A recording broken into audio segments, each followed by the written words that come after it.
ओम अज्ञानतिमिरन्धस्य ज्ञानञ्जनशलाकया चक्षुरुन्मिलितं येन तस्मै श्री गुरुवे नमः। तो कल हम सब ने 8वें श्लोक पे चर्चा करी, जिसमें एक बलवती इच्छा हुई श्रीपाद के चित्त में कि वो उनके कुंज प्रांगण की बुहारी बने। ये एक ऐसी कल्पना है, एक ऐसी चित्तवृत्ति है कि जिसके बारे में विषयी व्यक्ति सोच भी नहीं पाता। हम जीव होने के बाद और ऊपर ऊपर ऊपर ऊपर अमीर और अमीर होने की, और बड़ा बनने की, और स्वर्ग लोक में जाने की, ब्रह्म लोक में जाने की इत्यादि बातें जहाँ सोचा करते हैं, वहाँ प्रेम चित्त होने के कारण, जैसे हमने उद्धव जी का सुना कि वो वहाँ की गुलमलता बनने को तैयार हो गए, ब्रह्मा जी का सुना वो वहाँ का पत्थर बनने को तैयार हो गए, वो भी वृंदावन के बाहर का पत्थर। और कल हमने ये देखा कि श्रीपाद के हृदय में ऐसी इच्छा हुई कि मैं श्रीमती राधा रानी के कुंज प्रांगण की बुहारी बन जाऊं, कि मार्जनी बन जाऊं, कि झाड़ू बन जाऊं। तो झाड़ू बनने की बलवती इच्छा ऐसे प्रेमी भक्तों के भीतर ही आया करती है। और वो क्यों आया करती है? क्योंकि उनके भीतर एक विपुल दैन्य प्रेम के साथ आ जाता है, जिसमें वो अपने आप को इस लायक नहीं समझते कि मैं ये प्रार्थना कर सकूं कि मैं मंजरी बन जाऊं, क्योंकि मेरी ऐसी स्थिति नहीं है, मेरे पे ऐसे किस लिए कृपा हो, ऐसा क्या किया है मैंने जो मैं ऐसी कृपा, मेरा ऐसा स्वभाव नहीं है, तो इसलिए क्या बनूं? सबसे पहले मुझे मार्जिनी बना दो, ताकि जो श्रीमती राधा रानी की सखी मंजरियां हैं, जो श्रेष्ठ मंजरियां हैं, जो श्रेष्ठ भक्त हैं, मैं उनके हाथ में रह के पहले उनके जैसा बनना सीखूं। वो जैसा चाहते हैं वो वैसा मुझे दौड़ाएं, भगाएं, चलाएं, और जब मेरा स्वभाव ऐसा हो जाए कि मैं उनके अनुगत्य में रह सकूं, तब कहीं जाके मुझे किंकरित्व प्राप्त हो श्रीमती किशोरी जी का। तो इसके साथ ही लीला का स्फुरण हुआ, और उसके बाद ये लीला जो कल हमने चर्चा करी, साथ ही साथ जैसे ही श्री कृष्ण मिलन हुआ तो लीला में फिर विराम आ गया, और विराम आने के बाद फिर वही प्रार्थना। तो यही प्रवाह चलता जा रहा है, आरोह अवरोह, आरोह अवरोह। वो ऊपर जाता है, नीचे आता है, साधक आवेश में होते हैं, साधक आवेश में प्रार्थना, और फिर प्रार्थना के साथ उनके भीतर स्वरूपावेश आ जाता है जब किसी लीला की स्फूर्ति होती है, और स्वरूपावेश के साथ फिर जब लीला विराम हो जाता है तो फिर वापस साधक आवेश आ जाता है। हम लोगों के भीतर भी ऐसी ही बाबा बता रहे हैं लालसा होनी चाहिए। कैसी लालसा? कि हमारे को अभिष्ट प्राप्ति की हमारे भीतर ऐसी लालसा हो कि जब स्वरूप आवेश में नहीं है तो कम से कम साधक आवेश में तो रहें। हमारे भीतर तो विषय आवेश आ जाता है, ये जगत आवेश आ जाता है, इस जगत के आवेश में हम ज़्यादा रहते हैं। तो साधक आवेश तो कभी आया ही नहीं, क्योंकि साधक आवेश क्या है? जिसमें और साधना की लालसा बढ़े। साधना की लालसा बढ़ेगी तो स्वरूप जागृत होगा, तो स्वरूप का आवेश आएगा। पर हमारे भीतर साधक आवेश है ही नहीं, हम तो जगत आवेश में है। तो इसीलिए हम लोग वो अवस्था प्राप्त नहीं कर पाते जो श्रीपाद की अवस्था हम देख रहे हैं। तो वो लाने के लिए ऐसा नहीं कि मैं तो अभी उस लायक नहीं, मैं उस लायक हम तब पहुंचेंगे। जैसे आज का जो श्लोक है, तो वो साधक आवेश में ये श्लोक उच्चारण किया गया, जब स्फूर्ति में विराम आ गया। तो हम लोगों को अभी स्फुरण नहीं हो रहा, तो जब नहीं हो रहा तो हमारी कैसी प्रार्थनाएं रहनी चाहिए, वो आज के 9वें श्लोक में पता लगेगी। वृंदानी सर्व महताम पहाय दुराद, वृंदाटवी मनुसर प्रणयेत चेता, सत्तारणीकृत सुभाव सुधार सौघम, राधाभिधान मिहि दिव्य निधिम अस्ति। दिव्य निधि धानम अस्ति। अरे मन, सभी महत चेष्टाएं दूर कर, प्रणय के साथ वृंदावन चल। ये उनके भीतर अब जो साधक आवेश है, उसमें वो वृंदावन जाने की प्रबल लालसा उनके भीतर मन में प्रकट हुई। अरे मन, सभी महत चेष्टाएं दूर कर। ये जो बहुत सारी हमारी चेष्टाएं हैं, जिसे हम सोचते हैं महत चेष्टाएं, मतलब एक तो होते हैं, एक चेष्टाएं हैं कि बस मैं ये कर रहा हूं, मैं ये कर रहा हूं, मैं ये करने की चेष्टा कर रहा हूं। एक होती है महत चेष्टा। महत चेष्टा क्या होती है? जिसे हम लाइफ में बड़ी इंपॉर्टेंस देखते हैं। जैसे अब मैं दिन भर कुछ काम कर रहा हूं, वो मेरी चेष्टाएं हैं। महत चेष्टा क्या है? कि मेरे बच्चे हैं, मुझे उनको बड़ा करना है, मुझे उनको सेटल करना है, मुझे यहाँ पे ये सब देखना है, ये मेरे लाइफ के कुछ गोल्स जैसे मैंने अपने बनाए। तो चेष्टाओं की भी बड़ी, जो एक बड़े लाइफ के लेवल पे जो मैं चेष्टाएं कर रहा हूं, उसको महत चेष्टा बोलते हैं। तो अरे मन सभी महत चेष्टाएं दूर कर प्रणय के साथ वृंदावन चल, वृंदानी सर्व महताम पहाए, सर्व महताम पहाए, छोड़ के दूराद, दूर छोड़ के वृंदा टवी मनुसर प्रणय चेत। वृंदावन टवी, वृंदावन को चलो। किसको बोल रहे हैं? कौन चलो? मन चलो, पहले मन जाए। वृंदावन टवी मनुसर प्रणयेन चेत। और कैसे जाए? प्रीति के साथ जाए। मन को भी लेके जाना है और प्रीति के साथ मन को लेके जाना है। ऐसे नहीं कि जबरदस्ती करके किसी तरीके से मन को वहां पे लगाने का प्रयास कर रहे हैं। हमारा मन है नहीं, लेकिन कुछ ना कुछ करके वही कल्पना कर रहे हैं, फिर मन भाग के बार बार इधर आ जाता है, फिर मन को खींच के लेके जा रहे हैं, फिर मन को इस प्रकार से ना लेके जाएं। ये श्रीपाद कह रहे हैं। किसी का नहीं लगता है, वो इस प्रकार से प्रयास कर रहा है, एक अलग बात है। पर वो अपने मन को क्या कह रहे हैं? वृंदा टवी मनुसर प्रणयेन चेता। क्यों? वहां सत्ता रणीकृत स्वभाव सुधा रस की प्रवाह स्वरूपा श्री राधा नामक एक दिव्य निधि है। सत्ता रणीकृत स्वभाव सुधार सौधम राधाभिधान मिहि दिव्य निधानम अस्ति। वहां क्या है? राधाभिधान मिहि दिव्य निधानम अस्ति। वहां एक दिव्य निधि है। वो दिव्य निधि कौन है? श्रीमती राधा रानी। वो कौन है? सत्ता रणीकृत स्वभाव सुधार सौघम। जो जितने साधु जन भी हैं, जो प्रीति से भजन करना चाहते हैं, उनका भी उद्धार कहाँ होता है? वो भी अपना उद्धार कहाँ देखते हैं? वो भी अपना उद्धार श्रीमती राधा रानी के चरणों में देखते हैं। ऐसी दिव्य निधि है। आप समझ गए? ऐसा नहीं कि केवल भौतिक जीवों का कल्याण करने के लिए ना, जो सिद्ध भी हो गए, जो साधु भी बन गए, वो साधु भी अपना कल्याण कहाँ देखते हैं? वृंदावन में। ऐसे वृंदावन में मन प्रणय के साथ चल। इसमें बाबा बताते कि लालसा जो है, जो हमारी इच्छा जो है, वो लालसामयी होनी चाहिए, लोभ होना चाहिए वहां जाने का। जैसे एक विषयी जीव को लोभ होता है कि मुझे ये वस्तु प्राप्त करनी है, उसका विषय के प्रति लोभ हो जाता है। तो लोभ क्या होता है? लोभ की क्या परिभाषा है? कि जब तक वो विषय प्राप्त हो नहीं गया, तब तक चैन नहीं आएगा। ऐसा नहीं कि आज इस विषय का हुआ तो हमने कहा इस विषय का इससे बड़ा लोभ है, कल वो विषय नहीं मिला तो उसने उसको छोड़ के वो दूसरे विषय के पीछे पड़ गया, वो नहीं मिला तो ऐसे व्यक्ति का बोलेंगे लोभ नहीं है। लोभी व्यक्ति क्या होता है? वो एक विषय उसके मन में अटक गया, वो ही चाहिए, वो चाहिए। जब तक वो मिलेगा नहीं, तब तक उसे चैन आएगा नहीं। तो बाबा बोलते ऐसा ही लोभ हमारा वृंदावन के प्रति, ऐसा ही लोभ साधना के प्रति, ऐसा ही लोभ प्रेम के प्रति, ऐसा ही लोभ किशोरी जी के चरणों के प्रति हमारा होना चाहिए। किंकरित्व के प्रति, किंकरी भाव के प्रति ऐसा ही लोभ हमारा होना चाहिए। युगल सेवा के प्रति ऐसा ही लोभ हमारा होना चाहिए। वैष्णव सेवा के प्रति, धामवास के प्रति ऐसा ही लोभ हमारा होना चाहिए कि जब तक ये प्राप्त नहीं हो गया, तब तक चैन नहीं है। बस यही करना है, यही करना है, जो भी कर रहे हैं दिन रात सुबह शाम, लेकिन मन वहीं अटकाए लोभी व्यक्ति की तरह कि ये करना है।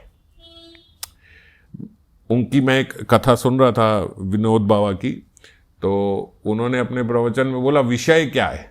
बोले विषय, विषय तो बोल ही रहा है, विष है, विष है, विषय मतलब विष है, तो ये विष ही है ये यहाँ पे। तो और एक जगह बाबा ने बोला कि कृष्ण जो है वो परम विषय है, तो लोभी का विषय कौन? अब यहाँ पे कैसे बोले विषय? तो जब देखो भगवत गीता में भी ये बात बताई गई और सब साधुगण, भक्तजन, संतजन सब यही बताते हैं कि जो उस जगत में जो वस्तु है उसकी बिल्कुल विपरीत इस जगत में है। जो उस जगत का काम है वो काम तो प्राप्त करना है, वो कामानुगा भक्ति तो प्राप्त करनी है, पर इस जगत में काम जो है वो परवर्टेड फॉर्म में है, वो उल्टा है, इस जगत का नहीं पाना है। तो इस जगत का जो विषय है वो विष है, और उस जगत का विषय क्या है? जिस विष का क्षय हो गया, विषय मतलब जिस विष का क्षय हो गया वहां पे वो विषय है, और यहां विषय क्या है? जो विषय है। समझ गए? तो जो यहां विषय है, जब वो कृष्ण विषय बन जाता है तो वो विष का क्षय कर देते हैं वो कृष्ण। तो उस वस्तु का हमारे भीतर लोभ होना चाहिए, उस सेवा का हमारे भीतर लोभ होना चाहिए। गाढ़ लौल्यक लभ्या, गाढ़ लौल्यम होना चाहिए, तभी वो वस्तु प्राप्त होती है। नित्य सिद्ध परिकर, ब्रजवासियों में जो नित्य सिद्ध निर्मल राग विद्यमान है, जो नित्य सिद्ध परिकर हैं, उनके भीतर स्वाभाविक तौर पे ही एक नित्य सिद्ध निर्मल राग रहता है। और वो कैसा होता है कि जब वो उस प्रसंग को सुनते हैं तो सुनते ही उनके भीतर वो लोभ प्रकट हो जाता है। जैसे हम रूप सनातन गोस्वामी आदि के चर्चा में देखते हैं कि जैसे ही उन्होंने फिर महाप्रभु का सुना तो वैसे ही तुरंत सारा इस जगत का सब विषय सब गायब हो गया। ये मैंने एक बार पहले भी चर्चा करी थी कि वो महामाया से नहीं, वो तो भगवान की योग माया से अच्छा देते हैं। तो भगवान के ही हाथ की हैं जो योग माया है। और योग माया ऐसे मत समझना कि योग माया वीक हो, योग माया महामाया से भी ज्यादा स्ट्रांग है। असल में अपने परिकरों पे भगवान योग माया का इसलिए इस्तेमाल करते हैं क्योंकि महामाया तो उनके लिए, जो पार्षद गण है उनके लिए महामाया तो बहुत वीक है। जिस माया में हम मरे जा रहे हैं, जिस माया को हम बहुत प्रबल समझते हैं, जिनको हम सोचते हैं कि माया से बचना बड़ा मुश्किल है, वो माया सिद्ध परिकरों के लिए, उनके पार्षदों के लिए बड़ी वीक मानी जाती है। इस महामाया के चक्कर में वो नहीं फंसेंगे, ये मोह ममता में वो इस जगत में नहीं फंसेंगे। तो इसीलिए भगवान को स्पेशल अपनी योग माया का इस्तेमाल करना पड़ता है उन्हें, ये इस जगत में लगाने के लिए और उनको उनकी स्थिति बुलाने के लिए।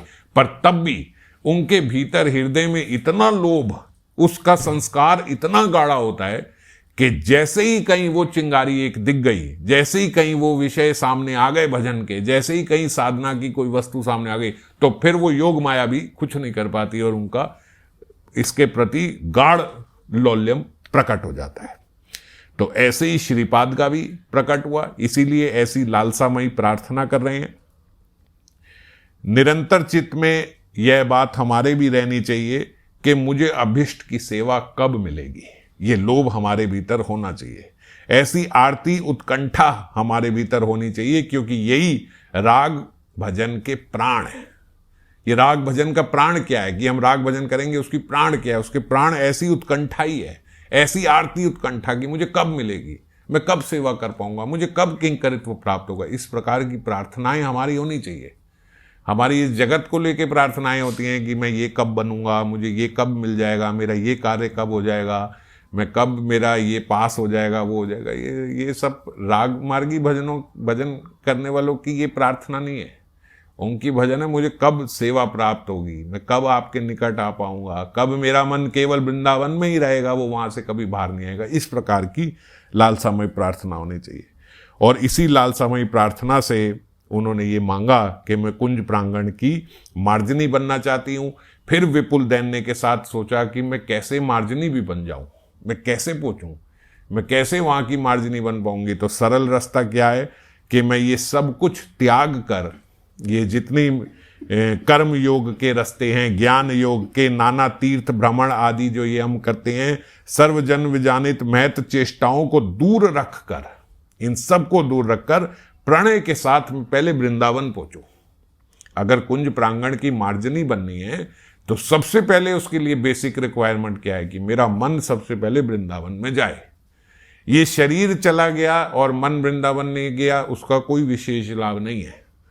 एक बार मैंने बहुत पहले ये कथा ली थी, धाम जाने पे तो बड़ा विवाद हो गया था उस पर तो कहने का तात्पर्य उसमें भी यही था, ये विरोध नहीं था कि हम धाम ना जाया करें या धाम जाने का कोई लाभ नहीं है, ये कहने का तात्पर्य नहीं था। तात्पर्य यही था कि अगर हम धाम केवल पर्यटक बन के जाते हैं, अगर हम टूरिस्ट बन के जाते हैं और बस हम वृंदावन को देखते हैं, वो वृंदावन कौन सी जगह है? वो जहाँ बहुत सारे मंदिर हैं, वो जहाँ बहुत सारी धर्मशाला है, वो जहाँ अच्छे होटल हैं, वहाँ जहाँ बढ़िया अच्छा खाने को मिलता है, जहाँ टिक्की पकौड़ा जो मर्जी खा सकते हो।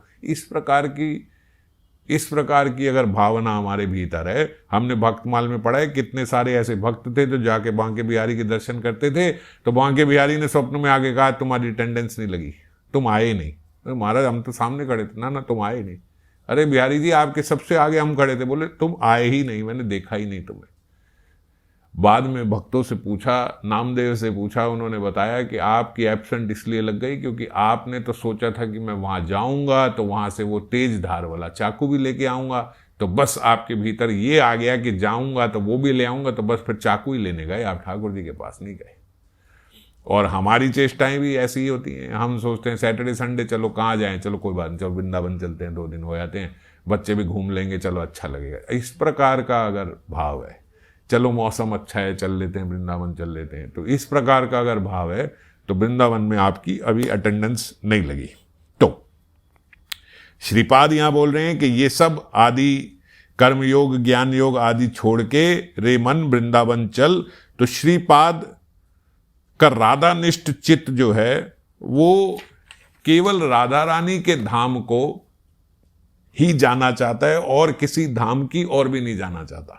हम लोग तो इधर उधर जाने के चेष्टाएं करते हैं, वो बोल रहे हैं केवल वहीं जाना है। एक जो कृष्णदास बाबा जी थे उनका उदाहरण देके यहाँ बताया गया कि उनके भीतर एक बारी इच्छा हुई कि मैं द्वारका जाऊं, वो द्वारका गए और द्वारका में वहाँ पे उन्होंने कोई छाप लगती है वो वहाँ द्वारका की वो लगा के आए, तो किशोरी जी ने उनको बोला कि जाओ अब तो आप सत्यभामा की मंडली के हो गए, आप तो वहीं जाके वहीं का तिलक आदि ये सब छाप लगाए, तो अब हमारे यहाँ आने का क्या प्रयोजन।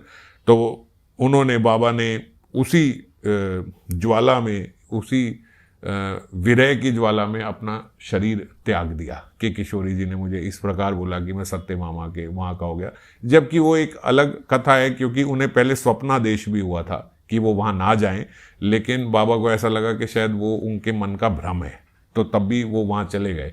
तो कहने का तात्पर्य ये कि राधा निष्ठ एकदम निष्ठ होना चाहिए, कि भजन में ऐसे ना सोचे कि भाई अब जैसे हम अपने लोग भी सोचते हैं कि चलो अब घूमने का मन है तो चलो द्वारका घूम आए, ये कराएं वो करें। घूमने के लिए ये नहीं है तीर्थ स्थान। तीर्थ स्थान जाने का एक अलग कंसेप्ट होता है, तो हमें हमारे मन को एक अलग भाव से वहां पे लेके जाना चाहिए। वो अलग भाव क्या है? वो प्रणय का भाव है। जैसे यहाँ पे श्रीपाद ने बोला वृंदाटवी मनुसर प्रणयेत चेता, प्रणय के साथ वहां पे जाएं, प्रेम के साथ वहां पे जाएं, और कोई अतिरिक्त इसका रीजन ना हो। तो कृष्णदास बाबा जी के साथ जो घटना घटी, ऐसा नहीं है कि राधा रानी बड़ी कठोर चेताएं कि उन्होंने उनको त्याग दिया, ऐसा नहीं है। उनको अपना लिया गया, वो सिद्ध हुए, बाबा किशोरी जी के पास ही गए, वहीं धाम को गए। पर एक साधक को एक लेसन देने के लिए, एक शिक्षा देने के लिए, तो जैसे हम बोल रहे हैं ना कि श्रीपाद उनके हाथ की बुहारी बनना चाहती हैं, तो ऐसे ही वो जो बुहारी जो बने हैं वो कृष्णदास बाबा जी जैसे ही लोग होते हैं, जिनको किशोरी जी अपना निज जन जान के उनको लोगों को शिक्षा देने के लिए, साधकों को शिक्षा देने के लिए अपने निज जन का प्रयोग करते हैं कि मैं आपके थ्रू समझाऊंगी।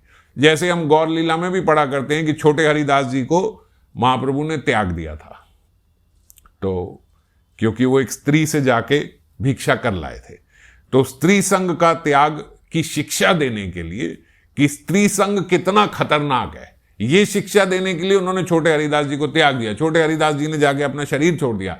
तो बाद में गौर लीला की इंट्रिंसिक लीलाओं में अगर आप देखोगे तो रोज महाप्रभु रात को जाके छोटे हरिदास जी से संकीर्तन सुना करते थे, तो उनके शरीर छोड़ने के बाद भी उनका संग करते थे।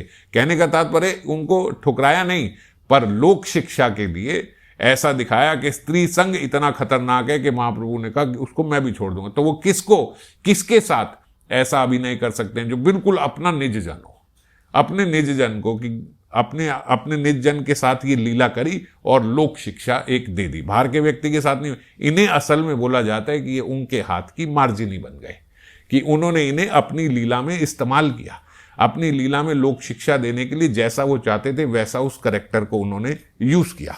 ऐसा हमारा सौभाग्य होगा अगर हम ऐसा बन पाए।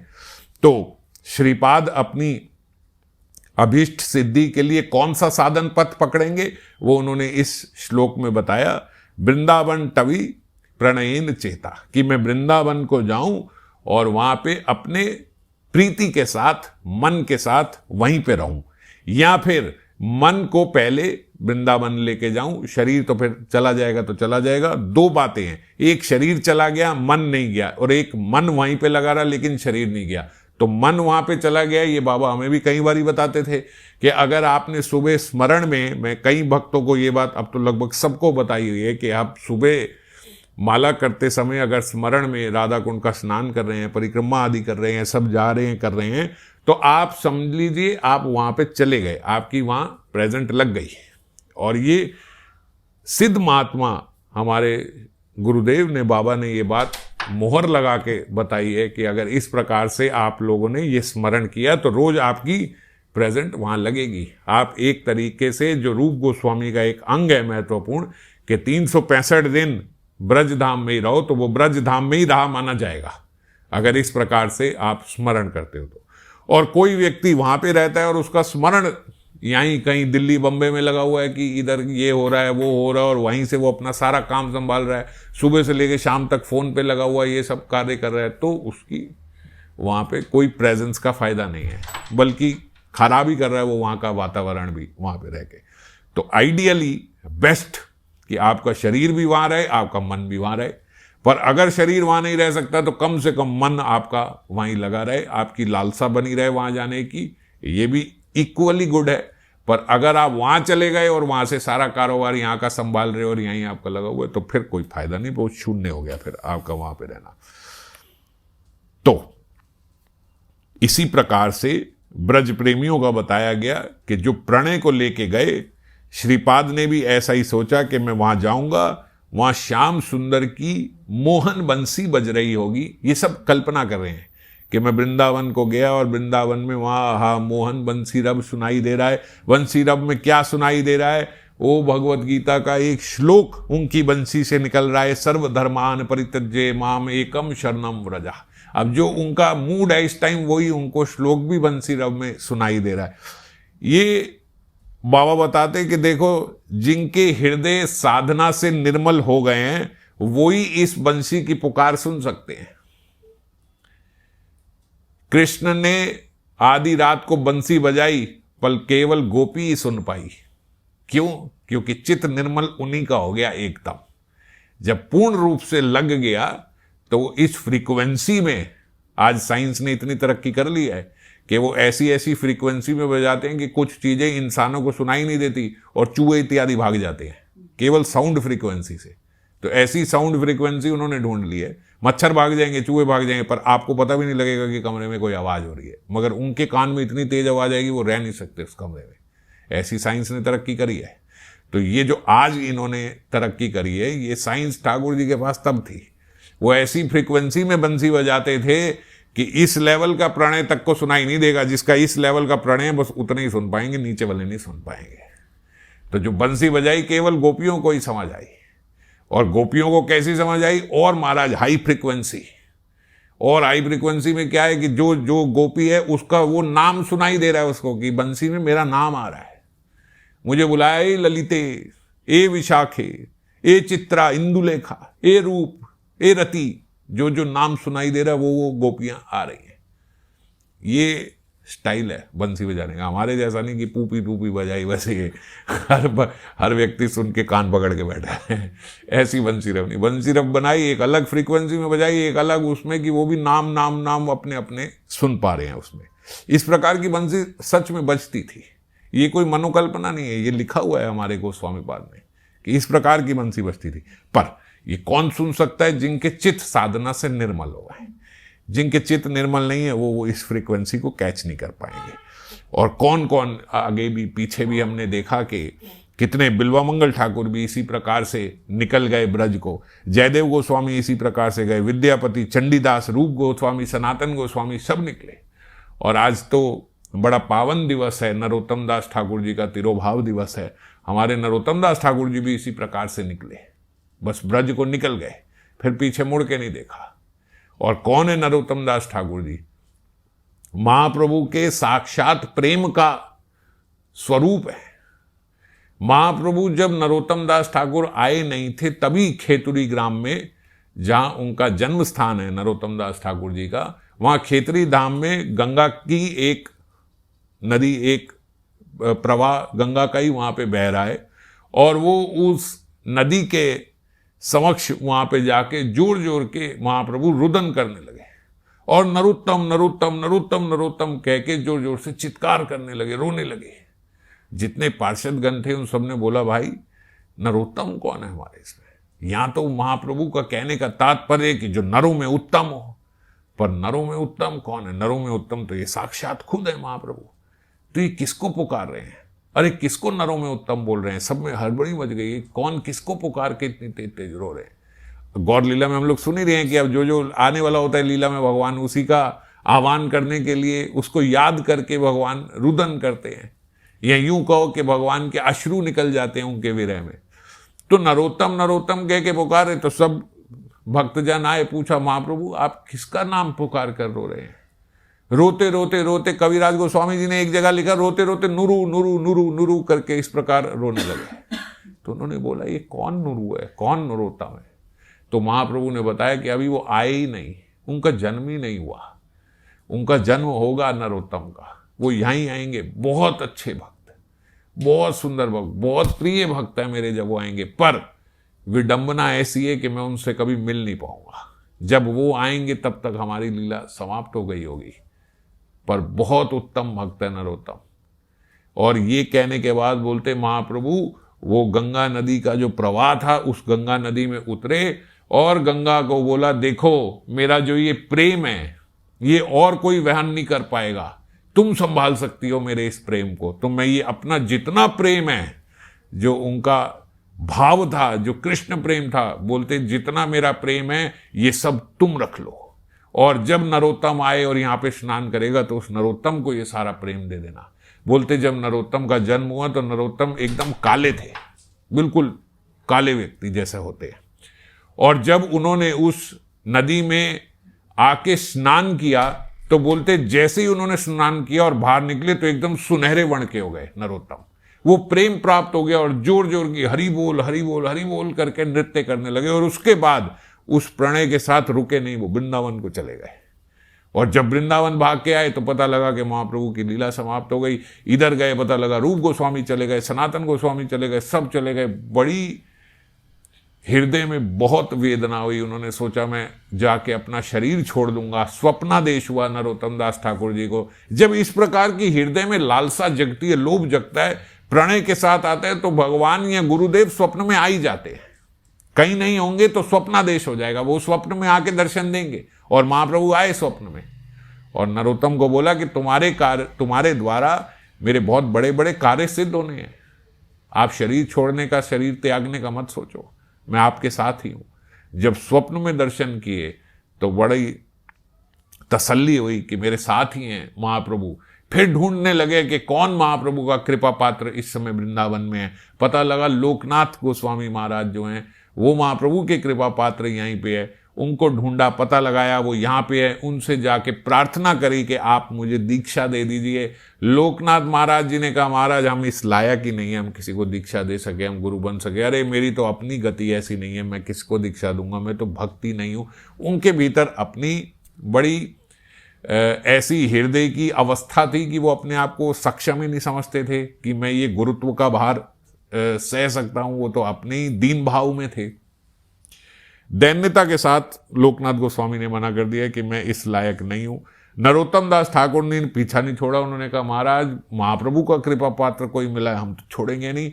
वो उनकी जहाँ शौच करने की जहाँ स्थान था वो रोज वहां जाके अच्छे से साफ सफाई करते, फूलों से सजाते, सब करते। लोकनाथ महाराज ने देखा भाई 1 दिन 2 दिन 4 दिन ऐसा क्या हो गया कि जहां हम शौच करने जाते हैं वहां तो महाराज ऐसे सजा हुआ है जैसे पता नहीं कोई लीला वही हो यहाँ पे अभी। तो लोकनाथ गोस्वामी महाराज ने पूछा इधर उधर, कहीं पता नहीं लगा। एक दिन रात को 1:30 बजे तक वहीं बैठे रहे और लगभग रात के 1:30-2 बजे नरोत्तम वहां आए और रोते हुए, रुदन करते हुए उस माटी को जहां वो मल त्यागते थे उसको अपने हृदय से लगा के जोर जोर के प्रेम के साथ रो रहे थे। जब गोस्वामी जी ने देखा लोकनाथ महाराज जी ने कि ये अवस्था है इनकी, वहां गए, उन्हें बोला क्या चाहिए आपको? बोले महाराज आपसे दीक्षा चाहिए। बोले ठीक है आप जाओ स्नान करके आओ, सुबह आपको दीक्षा देंगे। और लोकनाथ महाराज जी का एक ही शिष्य, इसके बाद दूसरा शिष्य उन्होंने बनाया नहीं। नरोत्तम दास ठाकुर जी को उन्होंने दीक्षा दी और उसके बाद ऐसे उनके कृपा दी महाप्रभु की और कि लोकनाथ महाराज जी ने एक बार उन्हें बोला, अच्छा जाओ जरा हाथ वगैरह धोने के लिए थोड़ी सी माटी ले आओ। अब जैसे हम लोग साबुन इत्यादि का इस्तेमाल करते तो माटी से ही ब्रज में हाथ पैर धोए जाते, तो उन्होंने बोला जाओ थोड़ा माटी वगैरह कहीं से अच्छी जगह से कोई साफ मिट्टी लेके आओ जिससे हाथ वगैरह धोने के लिए यहाँ रख लेंगे। और यही देने के साथ गुरु ने एक कृपा भी प्रदान करी और उनको असली वृंदावन के दर्शन होने लगे, गोलोक वृंदावन के दर्शन होने लगे। और नरोत्तम दास ठाकुर जी ने जैसे ही अपने गुरुदेव से ही आज्ञा प्राप्त करी कि जाओ कहीं साफ जगह से माटी लेके आओ, तो बोलते पूरा ब्रज डोल लिया महाराज, कहीं माटी दिखे ही नहीं, हर जगह हीरे ज्वारात मणियां दिखाई दे रही हैं, कहीं माटी तो है ही नहीं। माटी है कहाँ ब्रज में? इसीलिए तो ब्रज की रज बोला जाता है। तो ब्रज की रज कोई साधारण थोड़ी है, वहां रज में डोलते फिर रहे हैं और देख रहे हैं यहाँ तो मणियां मणियां मणियां करते करते करते करते आगरा तक पहुंच गए। आगरा गए, 1 दिन लग गया पूरा आगरा जाने में, पैदल 1 दिन लग गया आने में। 2 दिन से लोकनाथ महाराज जी बैठे जंगल में। उन्होंने कहा भैया तुमने हाथ धोने के लिए माटी लाने को भेजा था? बोले महाराज माटी मिले तो लेके आऊं, यहाँ तो सारी मणियां पड़ी हुई हैं, कहाँ से माटी लेके आऊं? तो बाहर निकल के जाना पड़ा ब्रज से, वहां माटी दिखी। बोले नरोत्तम अब तुम महाशय हो गए अब तुम समझ गए, अब तुम्हें वृंदावन के दर्शन हो गए। ये गुरु कृपा से ही प्राप्त होती है, ऐसी दृष्टि गुरु कृपा से प्राप्त होती है। तो नरोत्तम दास ठाकुर जी का तिरोभाव था तो उनका स्मरण हो गया। तो इसी प्रकार से सब भक्त जो है प्रणय के साथ वृंदावन गए। प्रणय का शब्द का अर्थ बाबा ने बताया, प्रणय मतलब प्रेम के साथ, जो हृदय में प्रेम से भरा हो। हमारे जैसे जीव जो हैं वो वृंदावन को जाते भी हैं तो अपराध की प्रबलता के कारण वहां बस भी गए तो वहां लाभ प्रतिष्ठा इन सब चीजों में किसी चीज में फंस जाते हैं। कोई ना कोई किसी के मठ का स्वामी बनने की इच्छा हो जाती है, कहीं ज्यादा डोनेशन दे दी तो वहां हमारी इज्जत होनी चाहिए, इस प्रकार से हमारी बन जाती है। शुरू में जाके जिस मंदिर में प्रणाम करते थे वहीं डोनेशन दे दे के ऐसा हो गया कि अब वहां लोग हाथ जोड़ने लगे और हम ही अपने आप को दाता समझने लग गए कि हमने कुछ दे दिया। अब भगवान के सामने वो अनुनय विनय नहीं होता, उस दैन्यता से अब हाथ नहीं जोड़े जाते जिस दैन्यता से पहले दिन जोड़े जाते थे, क्योंकि अब तो बहुत सारा दे दिया, मंदिर बनवा दिया, ये खड़ा कर दिया, वो खड़ा कर दिया। ना, इस प्रकार की किसी लाभ पूजा प्रतिष्ठा जैसे अनर्थों से बचना चाहिए ब्रज में। अब कथा तो बहुत है लेकिन फिर लंबी होती चली जाएगी। हमारी क्या औकात है कि हम ब्रज में जाके कुछ बना सके। एक बार शहंशाह अकबर गए थे हरिदास जी के पास, और बड़ी लंबी कथा है, मैं शॉर्ट में बता रहा हूँ।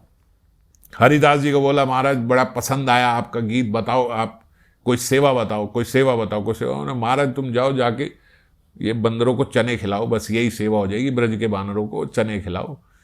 अब सखा हैं ये सारे बानर जो हैं हमारे ठाकुर जी के, उनको चने खिला रहे। महाराज अकबर हैं, अकबर के साथ आप क्या मजाक कर रहे हो? अरे बादशाह हैं आपके यहाँ पे, आप बाबा जी चने खिलाओ। चने खिलाने के लिए थोड़े महाराज जाओ कोई बात नहीं, चने खिलाओ, जाओ कोई बात नहीं, हो जाएगी, सेवा हो गई तुम्हारी, समझो। अरे बादशाह को सेवा दे रहे हो। बड़ा बोलने पे हरिदास ठाकुर जी ने कहा ठीक है जरा वहां जाओ, फिर यमुना तट पे वहां की एक सीढ़ी का टुकड़ा टूटा हुआ है, आप जाके उसको रिपेयर करा दो, जाओ वहां जाके वो पत्थर लगवा दो जो वहां अकबर के लिए आप ये सब बोल रहे हो, एक बादशाह के लिए बोलो महाराज जाओ तो सही। अब गए तो उन्होंने वही दृष्टि जो लोकनाथ जी ने दी थी, वो थोड़े समय के लिए वो दृष्टि दे दी अकबर को भी, जाओ वहां। और जब वो गए और अकबर ने देखा कि किन बहुमूल्य मणियों से वो सीढ़ियां बनी हुई हैं, और सीढ़ी का इतना सा टुकड़ा बनवाने के लिए अकबर को लगा मैं अपना पूरा साम्राज्य बेच दूंगा, तब भी इतना सा टुकड़ा भी नहीं ले सकता, एक एक मणि में मेरे कई साम्राज्य बिक जाएंगे, इतनी बहुमूल्य मणियां हैं ये। तो वापिस आके हरिदास जी के चरण में गिर गया, महाराज कहाँ पे हैं बानर जिनको चने खिलाने, वो बताओ। वही सेवा कर सकता वो दास, और कोई सेवा करने लायक है ही नहीं वृंदावन में। तो वृंदावन में हम लोग सोचते हैं कोई एक मंदिर की दीवार बनवा दी, कोई धर्मशाला खड़ी कर दी, ये कर दी, तो कोई बड़ा काम कर दी। कुछ नहीं किया आपने। आप ईंट पत्थर से वृंदावन की रचना नहीं कर सकते, वृंदावन को रिपेयर नहीं कर सकते, बना नहीं सकते। बस यूं समझो कि ठाकुर जी ने कृपा पूर्वक आपका शुद्धिकरण करने के लिए आपसे थोड़ी सी सेवा ले ली, और बड़ी कृपा आप पे हो गई जो आप ये सेवा के कुछ पात्र बन सके उनके वृंदावन में।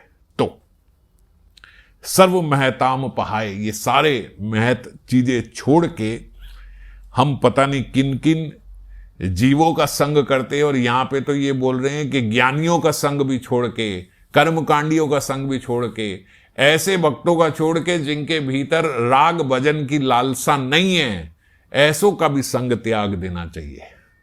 सर्व महताम पहाए का ये भी एक अर्थ है। और हम पता नहीं किन किन विषय जीवों का संग करने लगे। ये मेरे बिजनेस में हेल्पफुल है, ये पार्टी में जाना मेरे लिए जरूरी है, वो अटेंड करना जरूरी है, हमारा पता नहीं क्या कहाँ संग कर रहे हैं और मन उसी विषयों में और विषयी जीवों में फंसता चला जा रहा है। तो वो सब बिल्कुल त्याग देने की स्थिति आ जाती है जब व्यक्ति के भीतर ये प्रणय लालसा आ जाती है ब्रज धाम जाने की। तो श्रीपाद यहाँ पे यही प्रार्थना कर रहे हैं कि इन सब का त्याग करके मेरा मन जो है वो वृंदावन को जाए, क्योंकि वो पुराने काशी के भक्त हैं, जो प्रबोधानंद सरस्वती, प्रकाशानंद सरस्वती वहाँ काशी के हैं। तो उन्होंने वो बोला, ये जिस महासंपदा का प्रार्थी है, क्या ये मुक्ति धाम काशी में मिलेगी? तो उन्होंने बोला ना ना ना, ये काशी में नहीं मिल सकती, ये राधा नामक परम दिव्य निधि है। इसलिए उन्होंने बोला कि ये जो आखिरी उन्होंने श्लोक की लाइन बोली, सत्तारणीकृत स्वभाव सुधार सौगम राधाभिधान मिहि दिव्य निधाम अस्ति। दिव्य निधानम अस्ति, ये दिव्य निधि कहाँ मिलेगी? ये दिव्य निधि मतलब बहुमूल्य धन, और बहुमूल्य भी एक छोटा अर्थ है, एक्चुअली दिव्य निधि है, दिव्य है, इस जगत की नहीं। ये दिव्य निधि क्या क्या उच्चारण कर रहे हैं हम लोगों की कल्पना के भी बाहर है। ये दिव्य निधि कहाँ मिलेगी? ये दिव्य निधि कौन है? ये राधा रानी जो दिव्य निधि है, ये कहाँ मिलेगी? ये केवल वृंदावन में ही मिलेगी। क्यों? क्योंकि साधुओं की भी जो प्रेम की इच्छा है वो वहीं जाके पूरी होती है। साधु कौन है? बाबा ने बताया, साधु वो है जिसकी धर्म अर्थ काम मोक्ष की भी इच्छा हट चुकी है, वो उसको भी मन की कपटता मानते हैं। ये धर्म अर्थ और काम मोक्ष की जो चार पुरुषार्थ हैं, इनको भी मांगना वो हृदय की कपटता मानते हैं। वो क्या चाहते हैं? वो ये नहीं चाहते, वो शुद्ध प्रेम भक्ति परायण हो गए हैं कि अब हमें केवल शुद्ध प्रेम भक्ति चाहिए। तो जो ऐसे संत हैं उनको असल में बोला जाता है साधु। साधु कौन? जिसे मोक्ष भी नहीं चाहिए, केवल मुक्ति नहीं चाहिए। आप बोलो आपको मुक्ति तो मिल जाएगी, आप चले जाओ वैकुंठ में, आपको ये मिल जाएगा, आप मुक्ति मिल जाएगी आपको, ये जन्म मरण से सिर्फ जन्म मरण से उठना नहीं है, हमें इस जगत से बस मुक्ति मिल जाए, बस ये हमारा लक्ष्य नहीं है। सेवा चाहिए किशोरी जी के चरणों की, समझ गए? तो जो मैंने उस दिन बताई थी कि संबंध नुगा जो भक्ति है, वो संबंध स्थापित करना है। ऐसे नहीं कि कोई भी बस चले गए झंडा लेके वहां पे वैकुंठ में बाहर खड़े, आहा नारायण आ गए, नारायण आ गए, नारायण आ गए, नारायण के दर्शन हो गए। नहीं नहीं, ये सब भी नहीं चाहिए। किशोरी जी के चरणों की सेवा चाहिए। वृंदावन में महाराज पर्सनलाइज्ड वेलकम होता है, वैकुंठ की तरह नहीं है कि वहां पे तो भीड़ के भीड़ है और ईश्वर है नारायण। और वृंदावन में तो, वृंदावन में अगर एक भंवरा भी जा रहा है तो किशोरी जी भंवरे को नाम से पुकारती है, ये वाला भंवरा जा रहा है। भंवरा भी, तोते चिड़िया और इनकी तो बात छोड़ो, एक छोटा सा भंवरा भी जा रहा होता है तो किशोरी जी को पता होता है ये वाला भंवरा है, नाम से पुकारती है। इतना पर्सनलाइज्ड रिलेशन है वहां किशोरी जी का सबसे, समझ गए? कोई भी जीव हो उसका पर्सनलाइज्ड संबंध है किशोरी जी से। ऐसे नहीं कि बस ऐसे भीड़ में हम चले गए और वो चले गए। तो सखी मंजरियों के तो प्राण है। तो इस प्रकार से जिसके भीतर ऐसा प्रेम भक्ति परायण शुद्ध जिसका लक्ष्य हो, उसको साधु बोला गया है। और उन साधु की भी जो दिव्य निधि हैं वो श्रीमती राधा रानी, वो दिव्य निधि प्राप्त करनी है। बोलते औरों की छोड़ो, बाबा ने बताया कि कृष्ण के उद्धार का भी जो दिव्य निधि है वो श्रीमती राधा रानी है। अब यहां पे कोई व्यक्ति, बाबा ही प्रश्न पूछते हैं कि अरे भाई कृष्ण तो बद्धजीव नहीं है, तो उनके उद्धार की कैसे आपने कही कि भाई कृष्ण का भी जहां उद्धार होता हो वो दिव्य निधि श्री राधा है, तो उनके उद्धार की बात आप कैसे कह रहे हो? तो बाबा बोलते हैं कि भाई देखो, जो कृष्ण है उनके भीतर भी मदन ज्वाला जल रही है, काम की ज्वाला जल रही है किशोरी जी को प्राप्त करने के लिए। तो उनके मदन की ज्वाला भी जो शांत कर दे, सो दिव्य निधि श्री राधा। ऐसी दिव्य निधि श्री राधा है जो उनका भी उद्धार करिए मतलब उनको भी शांत कर रही है। कृष्ण के भीतर जो राधा रानी को, किशोरी को पाने की जो लालसा है, जो प्रचंड ज्वाला अंदर चल रही है, जैसे हमने कल देखा कि विरह कातर अवस्था में किस प्रकार मूर्छित हो गए और स्वामिनी ने अपने अंग सौरभ से और स्पर्श आदि से उनको जिस प्रकार संजीवनी प्रदान करी, इस प्रकार किशोरी जी जो उनका भी कल्याण कर दे, ऐसी दिव्य निधि हैं। बाबा ने भी दैन्यता से बाद में लिखा कि मैं तो कामना और वासना का दास हूं, तो वृंदावन किस प्रकार मेरा स्वभाव बदल पाएगा, जो मेरा स्वभाव है वो वृंदावन में जाके किस प्रकार बदलेगा। तो बोलते ऐसी विपुल दैन्यता श्रीपाद के भीतर भी आई कि मेरा स्वभाव कैसे बदलेगा।